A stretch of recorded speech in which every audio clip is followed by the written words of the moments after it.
ಹರೇ ಕೃಷ್ಣ ಎಲ್ರಿಗೂ. ಸಂಖ್ಯಾಶಾಸ್ತ್ರ ನ್ಯೂಮರಾಲಜಿ ಪ್ರಕಾರ ಯಾವ ಸಂಖ್ಯೆಯಲ್ಲಿ ಹುಟ್ಟಿದವರು ಯಾವ ಸಂಖ್ಯೆಯಲ್ಲಿ ಹುಟ್ಟಿದವರ ಜೊತೆ ಮದುವೆ ಆದರೆ ಖುಷಿಯಾಗಿ ಸಂತೋಷವಾಗಿ ಜೀವನವನ್ನು ಮಾಡ್ತಾರೆ, ಹಾಗೆಯೇ ಅವರಿಗೆ ಅದೃಷ್ಟ ಲಕ್ ಅನ್ನೋದು ಬರುತ್ತೆ ಅನ್ನೋದನ್ನು ತಿಳ್ಕೊಳ್ಳೋಣ. 1ನೇ ಸಂಖ್ಯೆಯಿಂದ ಶುರು ಮಾಡೋಣ.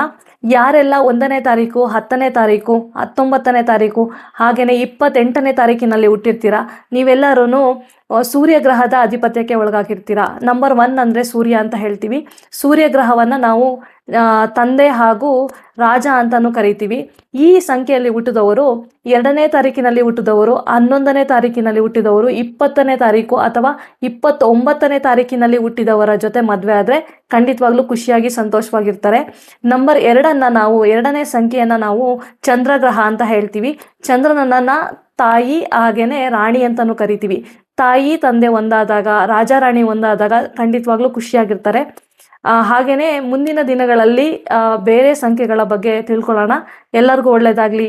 ಹರೇ ಕೃಷ್ಣ. ಕೃತಜ್ಞತೆಗಳು.